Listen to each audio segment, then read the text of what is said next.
Le geste d'un petit écolier qui a ému le monde entier. Nebraska City, une petite ville du sud-est du Nebraska, dans le Midwest américain, est surnommée la patrie du Applejack Festival.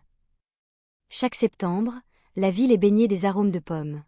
Lors de ce festival, qui perdure depuis 70 ans, les stands débordent de tartes aux pommes et de cidre. Défilés, concours de la meilleure tarte et activités de récolte pour les enfants créent une atmosphère chaleureuse célébrant les moissons d'automne. Roy et Anna sont un couple résidant à Nebraska City. La famille de Roy exploite une pommeraie depuis des générations et est une figure bien connue de la ville. Cependant, Roy travaille actuellement dans un magasin d'articles ménagers, gardant ses distances avec l'entreprise familiale. La raison en est sa femme, Anna. Durant ses années d'université, Anna a été victime d'un accident de voiture qui lui a laissé un grave handicap à la jambe droite. Cela s'est produit juste avant qu'il n'envisage de se marier. Après l'accident, elle a suivi une rééducation quotidienne, mais la marche restait difficile, la contraignant à une longue période en fauteuil roulant. Avec cette jambe, je ne pourrai jamais travailler avec la famille de Roy. Anna était tourmentée par cette pensée, hésitant même à se marier de peur de devenir un fardeau. Pourtant, Roy n'a jamais montré la moindre inquiétude à ce sujet. Au contraire, il a pris l'initiative de renoncer à l'héritage de la ferme familiale, choisissant de travailler en ville. Il espérait ainsi qu'Anna n'aurait aucun fardeau psychologique et pourrait vivre plus sereinement. Les parents de Roy les ont également accueillis chaleureusement, veillant discrètement sur le couple, estimant qu'ils devaient simplement vivre à leur manière. Anna était profondément reconnaissante envers Roy, qui avait même décidé de renoncer à son héritage pour elle, ainsi que pour le soutien chaleureux de ses beaux-parents. C'est pourquoi elle espérait qu'un jour, Roy pourrait reprendre la ferme familiale et y travailler avec fierté. Animée par cette pensée, elle n'a jamais abandonné sa rééducation après leur mariage. Plusieurs années après, grâce à des efforts constants, Anna a retrouvé la capacité de marcher seule à l'aide de béquilles. Elle retrouvait peu à peu une vie qu'elle n'aurait pu imaginer avant son mariage. Un jour, Anna s'est confiée à Roy. « Tu sais, je veux toujours reprendre cette ferme avec toi. Même si je ne peux pas faire le travail dans les champs, je suis sûre que je peux m'occuper des tâches administratives ou des ventes. » Roy a lentement hoché la tête. Les pas du couple allaient enfin renouer avec l'histoire familiale. Un soir, Roy et Anna se détendaient comme à leur habitude sur le canapé. L'émission de télévision qu'ils aimaient tous les deux depuis des années présentait avec humour des cultures et des coutumes méconnues du monde entier. Ce jour-là, l'écran montrait les régions rurales d'Europe. Roy prit soudain la parole, nostalgique. « Au fait, tu te souviens de ce pèlerinage en France dont cette émission avait parlé ? Celui où des milliers de fidèles suivent un cortège pendant des jours. » En entendant Roy, Anna s'en souvint immédiatement. « Ah oui, ce pèlerinage où ils disent qu'il faut marcher des heures et des heures. C'était le pèlerinage du Puy-en-Velay, n'est-ce pas ?» Elle s'en souvint aussitôt. Une marche de plusieurs centaines de kilomètres jusqu'à Conques. Une activité traditionnelle. Ce pèlerinage, le « chemin du Puy », via Podiancy, est l'une des plus longues voies de pèlerinage en France. Le cortège doit traverser 4 départements, sur un parcours de près de 400 km. Son origine remonte au Moyen Âge, c'était une longue marche entreprise pour prier pour la paix et la protection. Dans les temps anciens, le centre de la France était souvent frappé par les épidémies et les conflits, et les gens vivaient dans la misère. On dit qu'à cette époque, ils avaient presque perdu tout espoir en l'avenir. C'est alors que la ferveur religieuse s'est manifestée, et l'on priait pour la paix et la tranquillité de la région. Les fidèles, profondément touchés par cette foi et cherchant un réconfort spirituel, ont commencé à suivre ce chemin chaque année, priant pour de bonnes récoltes et la paix locale. Ce pèlerinage, traversant ville et campagne, est encore préservé sous la même forme aujourd'hui. Dans l'émission de l'époque, le journaliste avait relevé le défi de la marche. On le voyait, épuisé sous le soleil de plomb, présenté avec humour. Cependant, ce qui avait le plus marqué Roy et Anna, c'était la beauté des paysages et la profondeur de la foi et des liens entre les Français. « Quand on y pense, j'étais encore en fauteuil roulant à ce moment-là, » murmura Anna. Les yeux de Roy se mirent à briller et il proposa, « C'est justement pour ça. Allons-y maintenant. Allons voir de nos propres yeux le plus long pèlerinage de France, et marchons-y avec tes jambes, Anna. » Anna fut surprise. Elle pensait qu'il n'avait pas le luxe de faire cela en cette période chargée, où il se préparait à reprendre l'exploitation. Mais nous avons les préparatifs du déménagement, et les pommes seront bientôt prêtes pour la récolte. Mais Roy était sérieux. Si nous manquons cette occasion, nous n'en aurons probablement pas d'autre avant longtemps. C'est justement parce que tes jambes ont en récupéré que je veux ressentir ce paysage, cet air, avec toi. Dans ses yeux, il n'y avait pas seulement l'avenir familial qui commençait, mais aussi la réalisation d'un petit rêve fait il y a longtemps. Anna resta silencieuse un moment, puis sourit doucement. Alors, allons-y. Allons en France voir ce pèlerinage. Pour eux deux, ce voyage était aussi une étape importante pour écrire un nouveau chapitre de leur vie. Le matin du départ, Roy et Anna quittèrent leur maison de Nebraska City avec une légère nervosité. C'était leur premier voyage à l'étranger. Pour Anna, c'était aussi un long périple avec son handicap à la jambe. Malgré tout, les paysages vus des années auparavant à travers l'écran de télévision étaient toujours profondément gravés dans leur esprit. Après plusieurs correspondances aériennes, ils arrivèrent enfin à la porte d'entrée de la France, l'aéroport Paris-Charles de Gaulle. En descendant de l'avion, Anna ouvrit de grands yeux, étonnée. Les installations étaient d'une propreté et d'une beauté impeccable, la signalisation claire et logique. C'est vraiment un aéroport ? C'est si propre et si calme. On dirait un musée. Roy ne put qu'acquiescer à la remarque mi-admirative, mi-amusée d'Anna. Ce qui les surprit encore plus, ce furent les nombreuses installations adaptées aux personnes à mobilité réduite. Les indications claires pour les ascenseurs, les pentes douces, l'espace dans les toilettes. Tout avait été pensé avec une attention méticuleuse.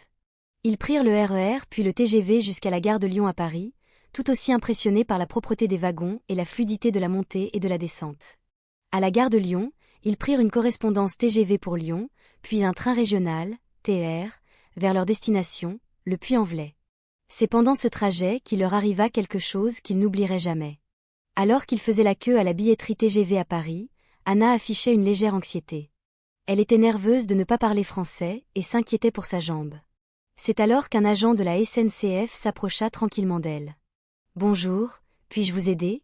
Si vous le souhaitez, je peux vous guider jusqu'à votre quai. » C'était une phrase qu'il avait prononcée naturellement en remarquant Anna avec ses béquilles.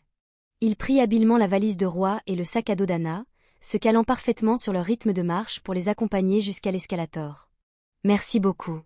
Mais nous ne parlons qu'anglais, » dit Anna. L'agent sourit et répondit d'un ton assuré, « Pas de problème. » Il ajouta ensuite, « Un agent vous attendra sur le quai à la prochaine gare, Lyon-Pardieu. Je vais les informer de votre situation, ne vous inquiétez pas. » Le couple ne comprit pas le sens de cette phrase et échangea un regard perplexe. « Quelqu'un nous attend à la prochaine gare ? Qu'est-ce que cela signifie ?» C'est avec un mélange d'inquiétude et d'impatience qu'ils arrivèrent à Lyon en TGV. La réponse fut rapidement révélée. Sur le quai où ils descendaient. « Monsieur Roy, Madame Anna, c'est bien cela ? Je vais vous guider jusqu'à votre correspondance pour le TR. » Ce qui se déroulait sous leurs yeux était un travail d'équipe parfait, transmis sans mot dire. Les agents des chemins de fer français, à travers différentes gares, collaboraient pour aider ces étrangers inconnus à se déplacer. Ce genre de choses n'arriverait jamais en Amérique, murmura Anna, ébahie. Cet agent aussi prit les bagages d'Anna, les guidant lentement, s'assurant qu'elle puisse marcher sans difficulté. « Vous n'êtes pas trop fatigué ? Si besoin, nous pouvons vous préparer un fauteuil roulant immédiatement. » Cette parole bienveillante fit monter les larmes aux yeux d'Anna. « Non, ça va. Le simple fait de m'aider avec mes bagages est déjà une aide immense. » Ces rencontres successives leur firent sentir à quel point l'attention portée aux autres était ancrée dans ce pays, jusque dans les coins invisibles. Finalement, le couple arriva sans encombre à la gare du Puy-en-Velay. En sortant de la gare, le soleil printanier était éblouissant. Une route droite semblait les guider vers le lieu du pèlerinage. Pour ce couple qui commençait à peine son voyage en France, ce premier jour était déjà devenu un souvenir inoubliable. Le lendemain matin, Roy et Anna se réveillèrent tôt. La ville du Puy-en-Velay attendait calmement le début du pèlerinage sous le soleil matinal. Après un petit déjeuner simple à l'hôtel, ils se dirigèrent vers la cathédrale Notre-Dame du Puy, où se tenait la messe des pèlerins. La cour de la cathédrale était déjà remplie de monde, jeunes et vieux, beaucoup portant le foulard ou la coquille de pèlerin. Le son des cloches était absorbé dans le ciel. Lorsque les prêtres commencèrent la cérémonie solennelle, un silence s'installa tout autour. Le temps semblait s'être arrêté. « C'est incroyable. Nous sommes vraiment là », Anna serra doucement le bras de Roy, savourant la scène qui s'offrait à elle. Cet endroit qu'elle avait vu des années auparavant sur un écran de télévision, elle s'y tenait maintenant, sur ses propres jambes. Après la cérémonie, le son des cloches et des chants retentit à nouveau depuis les profondeurs de la cathédrale. Le cortège des pèlerins commençait enfin. Portant leurs sacs à dos et leurs bâtons de marche, le flot de pèlerins s'avança lentement, se mêlant à la foule enthousiaste des habitants venus les saluer. C'était une scène tout simplement onirique. Le cortège, portant les espoirs des fidèles, se déplaçait à travers la ville, attirant les regards de tous les spectateurs. C'est encore plus beau en vrai que dans le reportage. La voix d'Anna tremblait d'émotion. C'est vrai. Mais ne te force pas. Marcher une si longue distance, c'est difficile même pour les Français, plaisanta Roy. C'est à ce moment-là qu'une voix familière en anglais retentit derrière eux. Elle portait une veste de reporter colorée, entourée de caméramens et de techniciens, et leur faisait de grands signes joyeux. « Oh mon Dieu! C'est elle !» s'exclama Anna. Roy affichait également une expression incrédule. La journaliste de l'émission de télévision, qui les avait inspirés à venir à ce pèlerinage, se tenait juste devant eux. « Attendez. Vous n'auriez pas vu mon ancien reportage, par hasard ?» Quand Roy répondit que si, la journaliste écarquilla les yeux et s'écria. « Quoi? Vraiment? Vous êtes venu en France à cause de l'émission? C'est un miracle. » L'ambiance devint immédiatement électrique. L'équipe commença à tourner ses caméras. La journaliste invita aussitôt le couple à suivre le cortège avec eux. Ce pèlerinage, c'est épuisant, mais marchons ensemble jusqu'où nous pourrons. Roy et Anna échangèrent un regard et hochèrent la tête. Ils n'auraient jamais imaginé faire partie de l'émission. Leur cœur battait la chamade, incapables de se calmer. C'est ainsi qu'ils acceptèrent et commencèrent à marcher avec la journaliste. C'était ce pèlerinage de rêve qu'ils n'avaient vu qu'à la télévision. Dans l'émotion et l'excitation, ils sentirent l'air, les sons et les odeurs sur leur peau, faisant un nouveau pas en avant. 1 heure s'était écoulée depuis le début de la marche. Sous le soleil de plomb du printemps, poussés par le son des chants et l'effervescence du groupe, Roy et Anna suivaient de près le cortège des pèlerins. Le spectacle qui s'offrait à eux était identique à ce qu'ils avaient vu à la télévision. Le simple fait d'être là était bouleversant. Cette scène que je voyais à travers l'écran. Pouvoir la voir de mes propres yeux maintenant, c'est comme un rêve, dit Anna, la sueur perlant déjà sur son front. Roy remarqua vivement que sa démarche était devenue traînante. Ça va? Ne force pas, reposons-nous un peu. Au moment où il prononçait ces mots, Anna s'arrêta, le visage crispé de douleur, et s'assit sur le bas-côté herbeux du sentier. Sa respiration était courte, ses mains pressant légèrement sa jambe droite. Les séquelles de l'accident refaisaient surface sous l'effet de la chaleur et de la longue marche. « Je suis désolée. À un moment pareil. Ma jambe me lâche, » dit Anna, confuse. Mais Roy secoua la tête et lui dit tendrement, « Tu n'as absolument pas à t'excuser. Je suis déjà tellement émue que tu aies pu marcher jusqu'ici. » L'équipe de tournage remarqua immédiatement la situation d'Anna, trouva un endroit ombragé et lui apporta de l'eau. La journaliste l'accompagna gentiment, lui demandant « On fait une pause et on rentre doucement. » C'est alors qu'une petite voix se fit entendre derrière eux. « Ça va ?» Anna se retourna et vit 4 garçons, qui semblaient être des écoliers.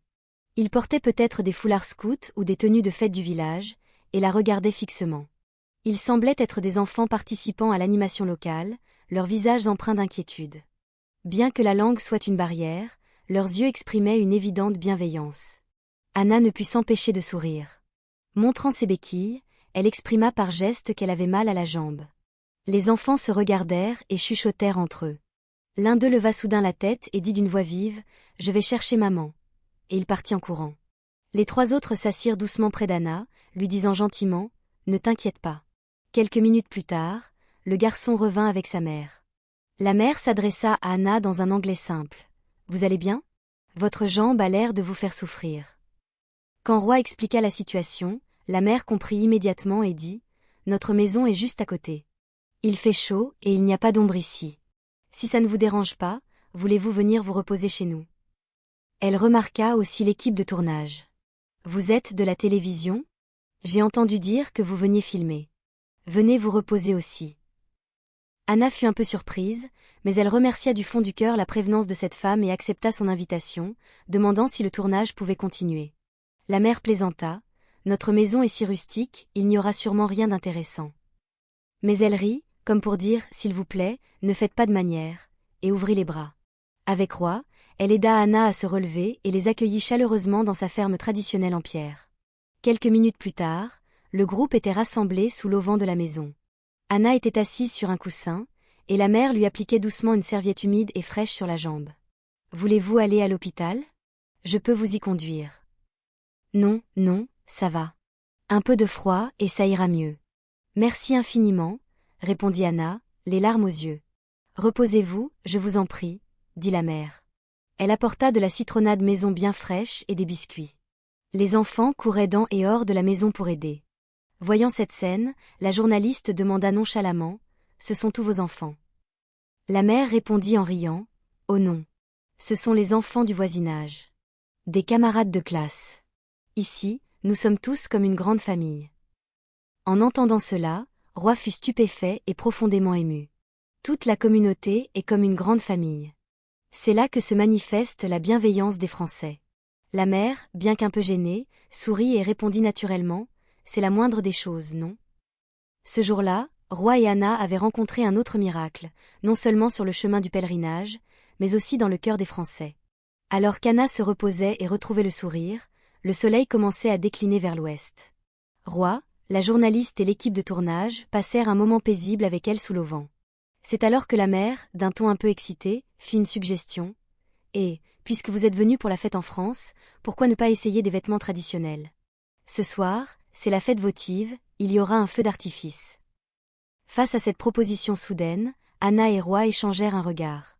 Ils n'avaient pas imaginé avoir l'opportunité de porter des tenues traditionnelles. « Ce serait merveilleux pour nous, » dit Anna, un peu intimidée. La mère répondit en riant, « Ma grand-mère confectionnait de la dentelle du Puy. J'ai quelques châles et des chemises anciennes. Je pense qu'ils vous iront à merveille. » Le lendemain de cette étape du pèlerinage, la fête votive du village s'achevait par un grand feu d'artifice qui illuminait le ciel nocturne, clôturant magnifiquement les festivités. Pouvoir assister à ce moment spécial en portant des tenues traditionnelles françaises était une expérience de rêve pour eux. Le lendemain, Roy et Anna retournèrent dans cette maison. Les enfants rencontrés la veille étaient tous là, excités à l'idée d'aller voir le feu d'artifice avec eux ce soir-là. Ce jour-là, la grand-mère de la famille était également présente. Le père et le grand-père sont partis s'occuper de l'organisation de la fête aujourd'hui, alors c'est grand-mère et moi qui allons vous aider à vous habiller, dit la mère d'un ton enjoué. La grand-mère, le dos droit, un sourire doux sur le visage, tenait plusieurs pièces de tissu et de dentelle. Et celle-ci ? C'est une chemise de fête. Les caméramens essayaient aussi. La mère et la fille travaillaient en parfaite harmonie. En un clin d'œil, Roy et Anna, et même l'équipe de tournage, se retrouvèrent vêtus de ces tenues traditionnelles. Roy portait une chemise brodée d'un bleu profond et un foulard noué. Anna portait un magnifique châle en dentelle du Puy sur une robe simple. Le savoir-faire de la grand-mère était exquis. Lorsqu'elle ajusta le châle sur Anna, celle-ci ne put s'empêcher de se regarder dans le miroir, émerveillée. « Je n'arrive pas à croire que je puisse porter quelque chose d'aussi beau. » Les enfants entouraient Anna. « Tu es si belle. Tu es si belle. » Le groupe quitta à nouveau la maison, guidé bien sûr par la bande d'enfants. Ils dirent qu'ils avaient une « place VIP » et emmenèrent tout le monde sur une petite colline près de la rivière. Le ciel arborait déjà des teintes pourpres au crépuscule. Au loin, on entendait le son de la musique et de la fête. Toute la ville semblait attendre le prochain temps fort. Peu après, la mère arriva, portant un grand panier. Il contenait des saucisses frites, des crêpes, du nougat et de la barbe à papa. Sachant qu'Anna avait des difficultés à se déplacer et craignant que l'équipe de tournage n'ait du mal à aller acheter à manger, elle avait tout acheté pour eux. Anna regarda le panier qu'on lui tendait, trop émue pour parler. La prévenance infinie des Français lui réchauffait le cœur. Bientôt, une détonation puissante déchira le silence nocturne. La première fusée du feu d'artifice fut lancée. Accompagnée d'un son semblable au tonnerre, des fleurs de lumière éclatèrent dans le ciel nocturne. Vertes, rouges, dorées. Elles changeaient de couleur successivement, illuminant magnifiquement le ciel nocturne du village. « Roy, j'ai l'impression que nous sommes dans un rêve en ce moment, » murmura Anna. Roy serra fort sa main. « Ce n'est pas un rêve. C'est parce que tu n'as jamais abandonné, que tu as continué à marcher, que nous sommes ici. » Une émotion silencieuse circulait entre eux. Cet endroit dont ils avaient rêvé, ils s'y tenaient maintenant sur leurs propres jambes, entourés par la beauté des paysages français et la gentillesse de ses habitants. Cet instant était, pour eux, un miracle. Anna leva les yeux vers le ciel nocturne et murmura « Je veux revenir à ce pèlerinage. La prochaine fois, je veux marcher sur le chemin de bout en bout. Je vais en faire mon objectif et travailler encore plus dur à ma rééducation. » Roy écarquilla les yeux, mais il ne put contenir la joie qui montait au plus profond de lui. La France, cette terre étrangère. Leur voyage en France terminé, Roy et Anna rentrèrent à Nebraska City, le cœur rempli de souvenirs et de gratitude. En sortant de l'aéroport, l'air qu'ils respiraient était différent de celui qu'ils avaient ressenti avant de partir. « Je suis de retour ». La voix d'Anna était empreinte d'assurance et de sérénité. Après leur retour, le couple commença comme prévu sa nouvelle vie à la ferme familiale de Roy. Anna, sans se surmener, s'occupait de l'administration et de l'accueil des clients. Tout en ajustant son rythme de vie quotidien, elle s'investit encore plus dans sa rééducation. C'est alors que l'épisode qu'ils avaient tourné en France fut diffusé dans l'émission de télévision. Les parents de Roy étaient également là. Toute la famille était assise devant le téléviseur. À l'écran, les sourires des enfants du village, la prévenance de la mère, et Anna, vêtue de son châle en dentelle, admirant le feu d'artifice. Chaque image toucha le cœur de toute la famille. Je n'aurais jamais cru que des gens si gentils existaient vraiment en France. Après la diffusion de l'émission, les larmes d'Anna coulèrent naturellement. Des téléspectateurs envoyèrent d'innombrables messages. Merci de nous avoir montré une telle France. Parmi eux, beaucoup souffraient également d'un handicap ou de blessures morales. Ils exprimèrent leurs encouragements et leur empathie. L'image d'Anna m'a donné de l'espoir. Moi aussi, je veux recommencer à marcher. Face à cette réaction enthousiaste et inattendue, Anna répondit calmement. Quand mes jambes seront complètement guéries, je veux aussi recommencer à marcher. D'ici là, je continuerai à marcher, avec effort. C'était une nouvelle promesse qu'elle se faisait pour l'avenir. La gentillesse traverse les frontières, et l'attention d'une personne change la vie d'une autre. Ce moment miraculeux vécu ce printemps-là dans un petit village de France n'a pas seulement illuminé Roy et Anna, il a aussi illuminé le cœur des gens du monde entier.